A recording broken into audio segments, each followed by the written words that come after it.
Say, boys and girls, I happen to know that Uncle Dan has another exciting chapter in the lives of Abraham and Lot ready for us. That's right, Aunt Sue.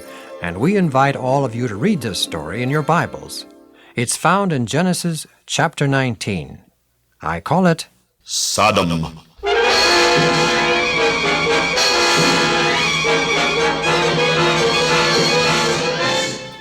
When God confused the language at the Tower of Babel, the people scattered in all directions, going into all parts of the world. Canaan, the grandson of Noah, moved westward and settled near the great sea. This is a goodly land. We will settle here. You, Sidon, my firstborn son, will choose whatever land you desire from the northernmost part of the great sea to the southmost part. The rest of you, my sons, will choose according to your ages. We will occupy this land, control it forever and ever. Most illustrious father. Yes, Sidon, my firstborn, speak up. Here in this land of plenty, shall we worship the God of heaven? The God of heaven? Who's he? Oh, surely my father jests. Listen, all of you, my sons. I worship no being. I reverence and worship money, wealth, power, pleasure, and luxury. Do you understand? Yes, my father. Above all, forget about God. Our fathers before us obeyed God, and what did it get them? Death. Death is ordained for all. So while you live, enjoy yourselves.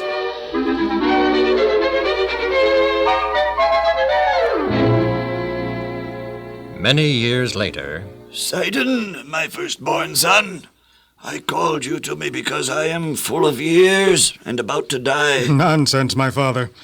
These old bones of yours are good for many a year yet. Son, listen to me. Perhaps I was wrong. Perhaps, after all, it is best to believe in the God of heaven and obey his voice. You're hysterical, father. Out of your head. No, son. I'm just getting close to my grave. And the nearer I get, the less I'm sure that our way of life is right. What if we are wrong? What if Adam, Noah, and the rest of them are right? I just wanted to talk to you about it while I'm still alive. Well, my father, you can stop worrying. You have talked to me, and everything's going to be all right. I'll tell you what, father. Come with me back to my cities. We'll make you forget that you're up in years.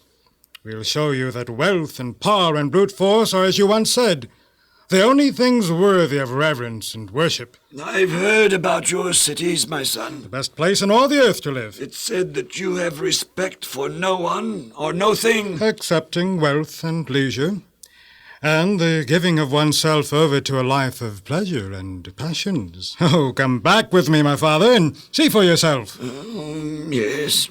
I think I'd like to see Sodom and Gomorrah. You'll love them.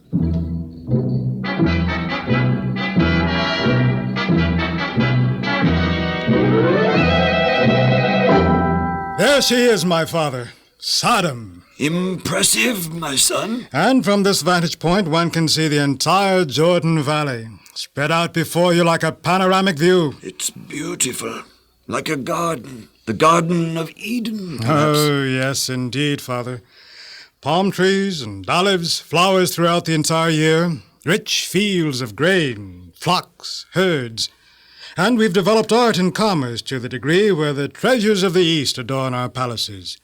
Caravans from all parts of the earth bring their stores of precious things to supply our marts of trade and enrich our private coffers.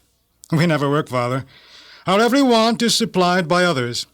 And the entire year is just one endless round of festivity and revelry. Come on, father. I'll take you into the city. Your grandchildren will be glad to see you.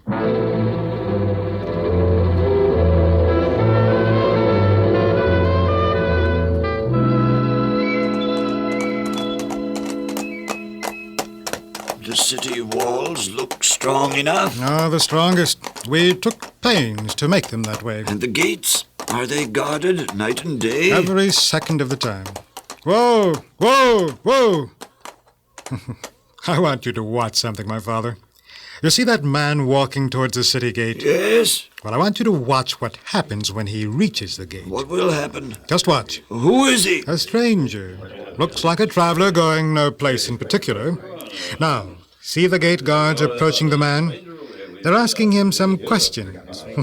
I thought so. He is just a traveler, come to our city merely to stay the night. They're beating him! They'll kill him! Well, sometimes they do. But why? We don't like strangers here in Sodom, my father, unless they're merchants who have come to ply their trade with us. We welcome to our city only those who will contribute to our wealth and pleasure. Just a traveler like that man? No, we don't want them, not even for a night. They steal our time and occupy our space. A wayfarer never comes a second time. Heartless. Of course it's heartless. That's what you taught me, Father. And it's profitable to us, to our city, and to me.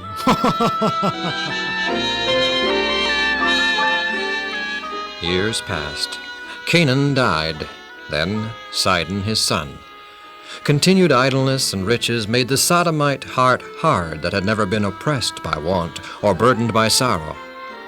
And the people gave themselves up to sensual indulgence.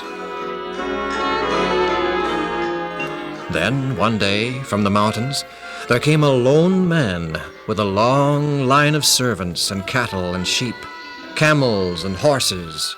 Just a minute, stranger. You can't enter Sodom without just reason. Are you a merchant? No, guard. I am not a merchant. Why are you then? What do you want here in Sodom? Well, I'm not sure that's any of your affair. However, I am come to make Sodom my home. I am Lot, nephew of Prince Abram of Hebron. Lot? The wealthy Lot? My Uncle Abram is probably the wealthiest man in these parts, and I am the second wealthiest. Welcome to the city of Sodom, Prince Lot. Enter.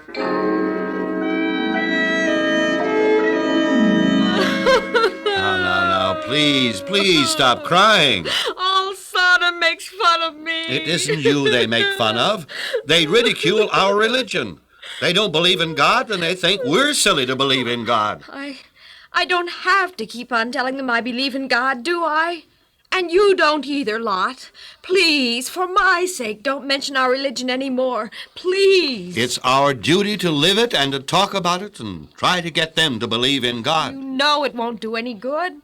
They merely turn a deaf ear to your pleadings. So please, please don't mention it anymore. For my sake.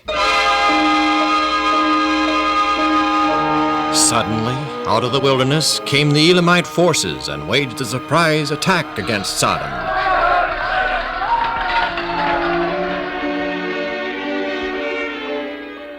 Lot and many fellow Sodomites were taken captive by the Elamites.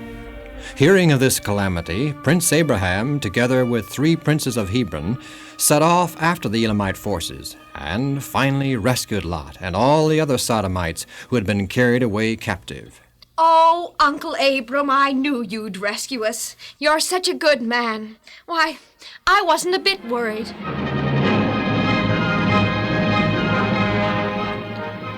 Upon Abraham's return to Sodom, the king of Sodom came out to honor Abraham and his 3 confederates.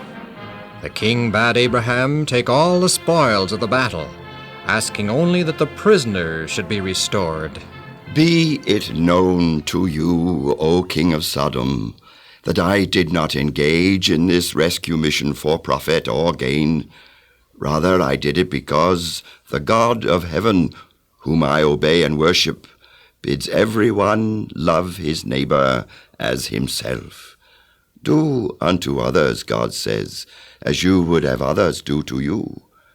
The prisoners are restored to their homes. The God of heaven is the one and only true God. He is a God of love. He is a God who created all things, and by his Abraham, the friend of God, faithfully called the king and the wicked people of Sodom to turn from their sinful ways. Even before the war, Abraham had not been a stranger to the Sodomites.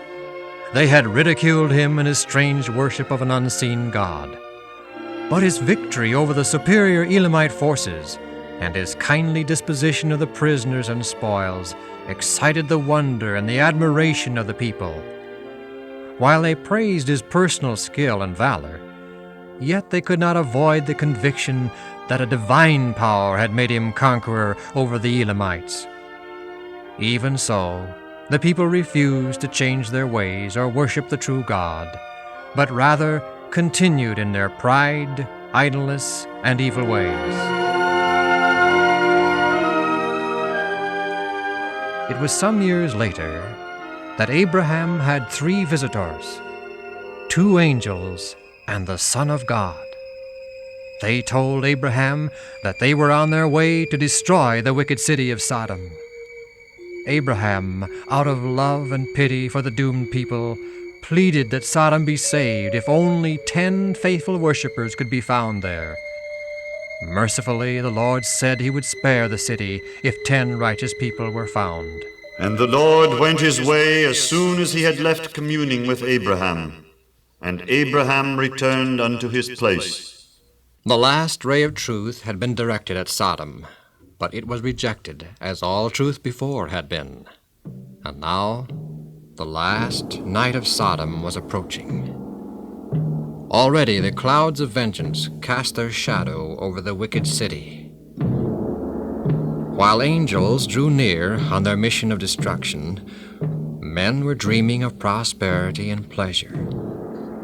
That last day was like every other day that had come and gone. The sun rose on the eastern horizon. The city came to life. Men dreamed and made plans for greater prosperity and pleasure. Children played in the streets. Feasting and drunkenness were everywhere. Evening fell upon a scene of loveliness and security. The landscape of unrivaled beauty was bathed in the rays of the declining sun.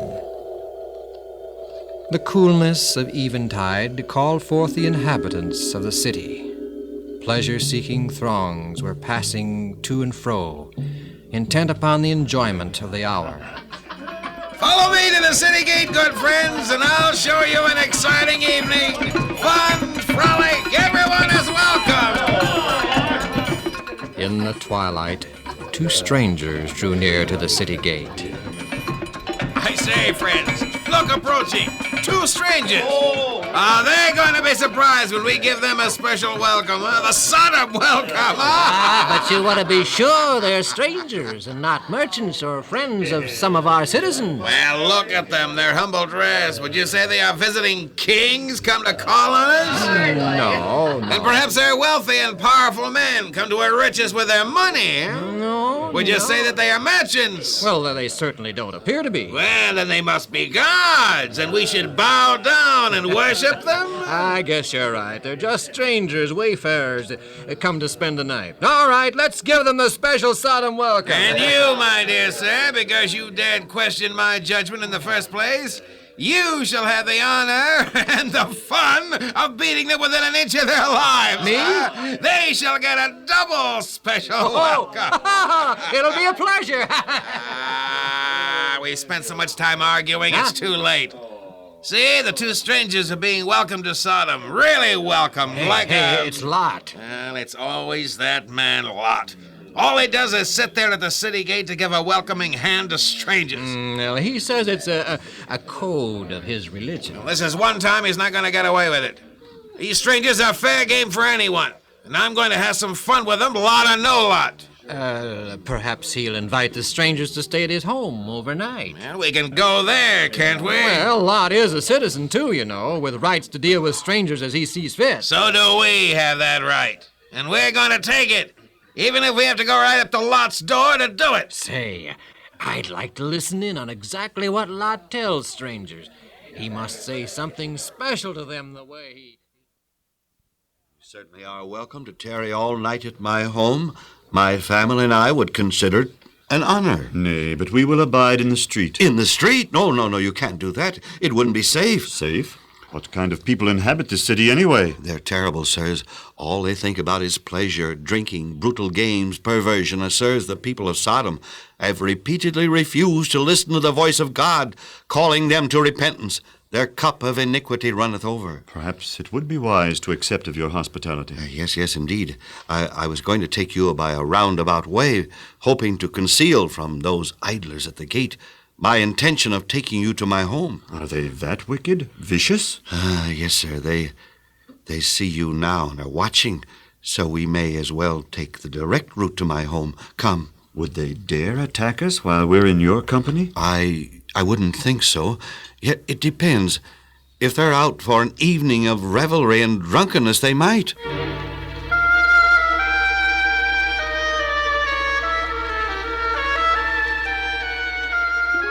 You're a generous host, Lot, you and your wife. My companion and I appreciate it. Well, you spoke of it not being safe for strangers here in Sodom. Now that we're here, guests at your home, perhaps it would be safe for us to look about the city. Oh, no, sir. I beg of you, do not venture outside of this house. You seem concerned. Much more concerned over two strangers than the circumstances warrant. Well, sir, perhaps you have heard about Prince Abram of Hebron. He is my uncle. He is a faithful worshiper of the true God of heaven. Through the years, Uncle Abram gave me many good examples of true hospitality. That and the fact that I, too, try to live according to God's admonition to do unto others as I would have them do to me makes me what I am today. Do I hear something? Sounds like an angry mob. Could it be the idlers from the city gate coming here? It probably is. I guess I'd better go out there. If they aren't handled just right, they might break in and take you by force. Come on, let's get him. Lord, we know you're in there. We also know you have two strangers with you. Bring those men out here or we'll come in and get them. I'm going out and talk to them. Fellow brothers of Sodom, do not do this wicked thing against me and my guests. Who are you to tell us what to do? Are you our judge? Ha! If you don't hand those two men over to us right now, we'll do even worse to you than to those two strangers. Lot, come inside. Oh, you shouldn't have pulled me in like that. Won't do any good. Now they'll break down the door and do violence to all of us. No, Lot. Those men outside, small and great, old and young, all of them are struck with blindness, so that they will presently weary of trying to find the door and leave. Struck with blindness? You're angels? We are angels. You're here in Sodom, in my home, for a specific reason? The inhabitants of Sodom have passed the limits of divine forbearance. The cry of it has become great before the face of the Lord, and the Lord has sent us here to destroy it. Angels! You will save us from that angry mob outside? You, Lot, endeavored to protect us. Now we, in turn, shall protect you. We will save you from the destruction of Sodom. You and all the members of your family who will flee with you from this wicked city. Flee? From Sodom? But this is our home. We've worked hard to build this home, and now leave it? Oh, no! No! Make haste, Lot. Time is short. But, Angel, we have children and grandchildren in another part of the city. Is there not time to warn them so they, too, may flee from the destruction of Sodom? There is time. Go at once. Warn them.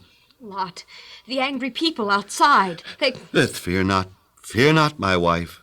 The angry mob has dispersed.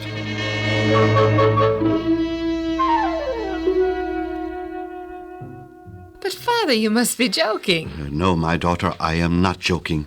I was never more serious in my life. The city of Sodom is to be destroyed. Get up, go with me, that you may not be destroyed also. Pay no attention to him. He's getting old. He's a little touch. The Lord God is destroying Sodom because her cup of iniquity is filled. Nonsense. My daughter, won't you come with me and escape while there is yet time? No, she will not. Now listen, old man, get going. Go on back home. Sleep on it. In the morning you'll feel different. But I tell you that the angel said that... I don't care what the angel said. Sodom destroyed. Why, everything is just like it's been for years. Sodom is not going to be destroyed. I beg of you, my daughters and sons-in-law, please Good night, Pops. All right, I'll leave. Good night. Sorrowfully, Lot returned to his house and told the story of his failure. Then the angel said, Arise, Lot, and take your wife and 2 daughters who yet remain with you here, and leave the city. And leave my other daughters and their families to be destroyed? Oh, it's more than I can bear.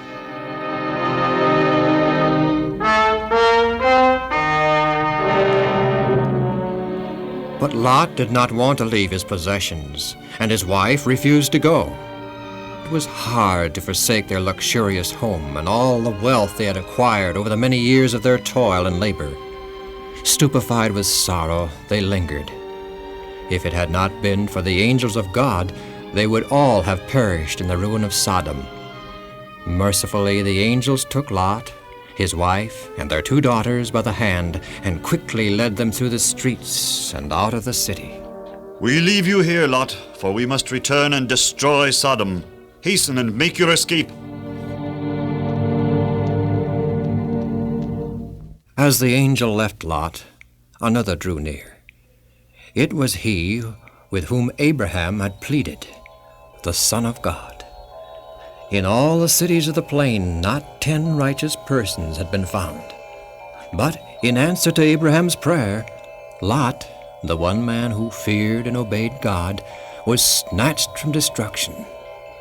Now the command was given with startling vehemence, "Escape for thy life, Lot, and look not behind thee, neither stay thou in the plain. Escape to the mountain, lest thou be consumed." I plead with thee, O Lord, let me escape to Zoar, for it is but a little city, and it is nearby. The Lord granted Lot's request. Then again the words were repeated, "Escape for thy life, Lot, for the fiery storm shall be delayed but a little longer, and look not back, lest the memory of it be thy undoing." Lot, with his wife and 2 daughters, started across the few miles of plain for the town of Zoar. I tell you, Lot, it isn't right to make us leave Sodom. God's judgment against Sodom involves me and my children. God shouldn't expect me to leave them and my beautiful home. Sure, Sodom is a wicked city and worthy to be destroyed. But how about the things it's taken us years and years of hard work to accumulate? Does the Lord expect us to give those things up? Why can't God temper justice with mercy? Why? Well, it's true. Back there in Sodom are all the things I love. My daughters and their... Lot, Sodom isn't yet destroyed. See, it still stands. I can see where my... Mother! What happened? Daughters, come. We must go on without your mother. She has disobeyed God and looked back. She has turned to a pillar of salt.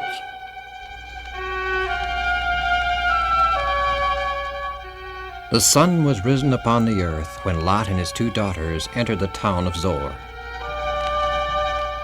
That same morning the sun was also rising on the city of Sodom.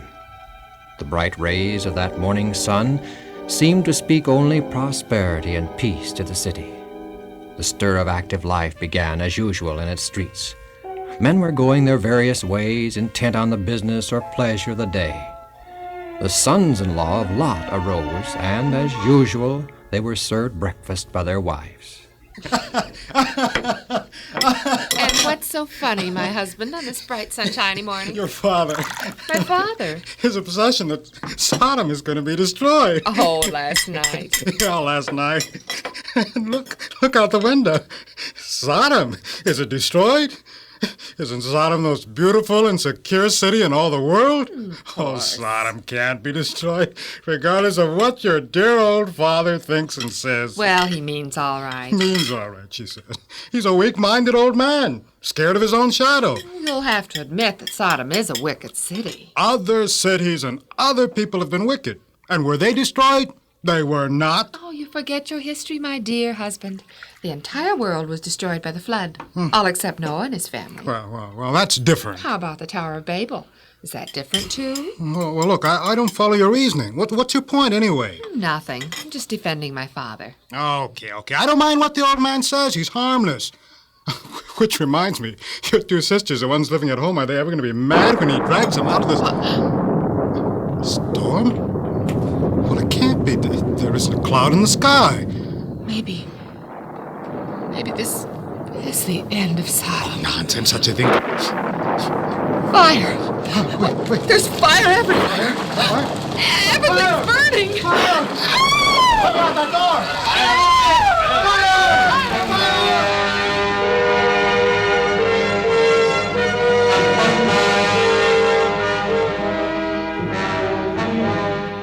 And the Lord rained upon Sodom and upon Gomorrah brimstone and fire out of heaven.